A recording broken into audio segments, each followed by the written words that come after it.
Here's how I went from this to this. Today, I'm going to be teaching you step by step how to submit your cards to PSA for grading. Hopefully, this can teach someone something new so that they can have a higher chance of getting a 10. This can also apply to any type of trading card you send in. But first, let me tell you about a giveaway I'm doing. I'm giving away a Scarlet and Violet 151 UPC to one lucky subscriber. All you have to do is hit the like button, comment down below telling me something new you learned from the video, and then smash that subscribe button. To start, you have to know how to pick your cards. What are you grading for? Nostalgia? To encase a childhood card? To invest? To flip? Whatever it is, you'll want to make sure you're not just throwing away your money. So if you're going for a 10, regardless of the card, you want to be looking for 4 key identifiers on whether you should be sending in the card. First and foremost, we have centering. This will make or break your card. If your cards are not well centered, there's a very low chance it will get a 10. Personally, I have a pretty good eye for centering. Are you serious? But if you struggle with it, there are tools out there to help you check centering. You can also have a little bit of leeway with the back centering, where I think 70-30 is the cutoff, but the front is a lot more strict where it's 60-40, sometimes even stricter 55-45. Remember, be strict with your cards because PSA will be stricter.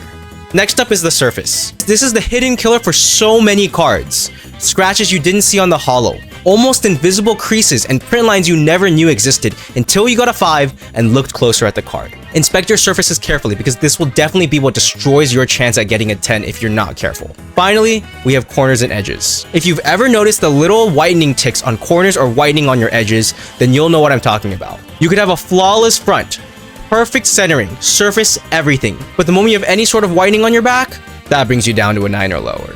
This is the luck of the draw. I'm aware sometimes just packed fresh, they already have some whitening ticks. Whether it's due to manufacturing or movement in the boxes or whatever it is, the more you notice it, the more PSA will. If it is extremely minimal, to the point that you have to constantly question if it's really there, I'd say you still have a shot. Yeah! I've personally sent in cards that have a little bit of minimal whitening, and they've still gotten 10s. So there's a little bit of wiggle room, but it's a tight margin. Now, how to prep and clean the cards. A few rules of thumb. Try to never touch the holo. When you pull a card, pack fresh, don't touch the holo or the surface. If you can, take the edges like so and gently put it into the sleeve without hitting the surface of the card against the sleeve opening. If the card was clean upon inspection and the holo wasn't touched, I would personally sleeve it up and just send it in like that. Now, what if it's something not pulled pack fresh? What if you bought it? Or what if it seemed like there was some dust on it when pulled, maybe from manufacturing? Take a microfiber cloth. Ensure it's microfiber. For example, the type of cloth you clean glasses with.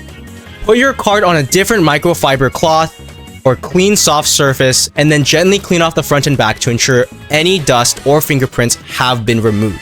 Be very careful not to scratch the holo and make sure you press gently to not accidentally create light creases that would immediately take you down to a 5. Now that we have clean and fresh cards, we can begin prepping for submission. PSA usually tells you to do this in the middle of the process, after already entering in your cards. But I recommend doing it before because you're going to be flipping through the pile of cards you have to enter them into the website or take pictures of them with the mobile app. First, you'll need loosely fit sleeves. Do not use perfect fits. This will increase the risk of PSA damaging your cards upon trying to get them out. PSA won't stop you from sending it in like this, but avoid risk where you can. Now that you have your card sleeved up, you'll want to put it in a card saver. Not a top loader, a card saver. Also, if you've ever heard of putting a tab on the sleeve or any tricks like that, don't do this. There's a common misconception that they use the sticker to pull the card out. They do not do this. They cut straight through the side of the card saver. So putting that tab might actually cause more trouble than helping in taking out your card, especially if the tab gets stuck onto the card saver. Now that the cards are protected, we can get them onto the PSA website. Now, there is the old school way of doing this, the typical logging them into the website, which I will teach you how to do, but they have streamlined it to make it a bit easier. There's now the ability to do it through your mobile phone, where all you have to do is take a picture of your card and we'll find the card for you. It isn't foolproof nor perfect, as it's still in beta and a work in progress, but it's good enough for your average submission. First, I'll walk you through the old school method, and then I'll show you how I would do it on my phone. Alright, starting from the PSA website directly at psacard.com, you're going to be on this main front page, you're going to click submit, and then start your submission. From here, it's going to say any recent or in-progress submissions you have. If this is your first time, there'll be nothing here. And all you're going to do is click New Submission. Now, you're going to click Trading Cards. If you're doing anything else, you can click that, but we're just doing Trading Cards here. And then it says Grading.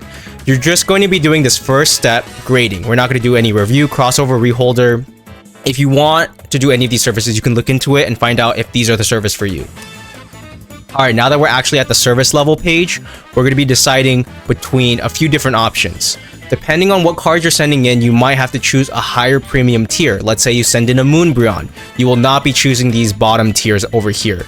You're definitely going to be going to these higher ones like Value Plus or higher than that, right? Or regular or things like that. And they're going to be a lot more expensive. It depends on your maximum declared value. What is max declared value? To PSA, maximum declared value is what is this card that you're sending in's worth after it's graded. If you think it's going to be a 10, what would it be worth at a 10? If you think it's going to be a 9, what would it be worth at a 9? These are things to keep in mind when you send it in. It is very subjective and constantly changing what a graded card's value should be. So you should use your best judgment and give the best estimate and guess that you could give for the price of your card. If you're unsure how to tell what your card should be priced at, there are a few tools you can use. The first is pokydata.io. You can use this website to look up whatever card you're looking for in English or Japanese to see the raw prices and graded prices. The website takes the average of the last sold listings from various marketplaces. This is especially good for checking the Japanese market. The next tool you can use is eBay and checking the last sold of your card and grade. This is probably the most standardized price check that people use to value their cards. Now back to the PSA website. In this submission, we'll be using the August special tier. This tier is one of the few tiers exclusive to PSA members. Now it's time to ask yourself, should you get a membership? The cheapest membership is $150 per year and comes with various perks including the PSA monthly magazine. They recently started doing a TCG edition of the magazine that you can opt in for, and sometimes they even give out exclusive promos and have rare covers for you to obtain. If you do the math, the membership starts out to be more and more worth it the more cards you do, specifically after the first 15 cards. However, if you're just doing a few cards total, it might not be worth your money.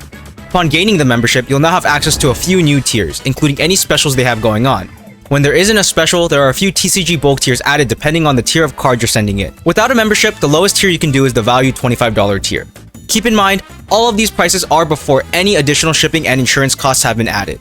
Now that we're finally on the page to enter items, I'm going to be teaching you how to search up your cards. It's actually very straightforward. Whatever brand your trading card is, Pokemon, Yu-Gi-Oh, One Piece, Weiss, you want to type that in and then type the name of your card and hopefully any other qualifiers you might know, such as the year, card number, card type, or set. It'll help if you have the card with you so you can find its set number, set, rarity, and more. While more qualifiers will help narrow the search bar down, even if you just have the Pokemon name and a qualifier or two, you can scroll through and find the card you're searching for. Make sure you choose the correct language for your card. Once you've chosen your correct card, you can enter a quantity and declared value and click save.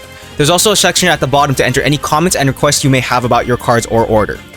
Now skipping ahead, I've already input my cards for what I'm submitting today, and now I'm going to click proceed to checkout. On the checkout page, we have some options we have to discuss. First is the shipping to PSA. You can either purchase a prepaid label where all you have to do is take a QR code to FedEx and they will take care of the rest for you. Or you could choose the cheaper option of shipping on your own. Next, we have to decide whether you'll be sending it back to the vault or sending it back to yourself. While I always send it back to myself, some of you might be interested in the vault to avoid shipping costs and sell the cards directly through PSA's eBay account. Once you've decided that, double check that all your personal information is correct and then decide whether you want insured shipping. I recommend it since you never know what could happen. But if you decide to opt out, all you have to do is put in a FedEx number. Next, we can review our order, check the box that wants you to agree to their terms and conditions, and then place the order. Now let's take a look at how you would do this on mobile. You're going to be going onto your app, clicking orders. I have one in progress, but we can just ignore that. Click plus submission beta, trading cards, and then grading, and it should take you to a page where you can start taking photos of your cards. I'm going to take a picture of this Squirtle art rare first. Let it scan for a sec. And it found the possible match of the 151 Squirtle illustration rare. And then I would have the quantity right there, just like before in the computer desktop version. Click add item. And then it would let me choose the service level, a declared value, which that would probably be the declared value. And then I would add the item to my submission. And then it would let me continue on with more. Now you can go to review, and then it's going to say, oh, this needs a certain level amount of items. And then from here, proceeding to checkout would be exactly the same. Now that we've successfully created our online submission, they'll tell us to package it and ship it out. You'll take all your card savers, align them together, and take 2 pieces of thin hard cardboard or something like Ding Defend to sandwich your cards. If you'd like to pick up some products from Ding Defend yourself, you can use code POOPY for 10% off or click the link in my description. Next, I use 6 rubber bands, but use as many as makes you comfortable. I'd say at least 4, but that's scratching the minimum. Now that your stack of cards is tightly secure, with minimal wiggling, you'll encase it with bubble wrap and tape it up. I would not use Scotch tape. Use a safe, stronger tape that you can ensure will hold everything together. Once it's all taped up, Put it into a cardboard box that fits well and add whatever packing paper, extra bubble wrap, or mailing foam you might need to ensure the package isn't shifting. If it already fits snug without extra packing, then you're probably fine. Make sure you put in both packing slips that PSA told you to put in and stick the barcode onto the box. You'll then need to ship your package to one of these addresses. This one if you're shipping through USPS, and then this one if you're shipping through FedEx or UPS. PSA will notify you once they've received your submission and the grading process begins there, which you can monitor through their mobile app or their website portal. You should really get the app. It makes getting these update notifications about your order a lot easier. And don't worry, you won't get charged until after they have sent back your order. And that's it. That's the whole process from start to finish. Hope this helped some of you out, or at least taught you something new. On your way out, if you like the content, please leave a like and subscribe down below. See you guys next time.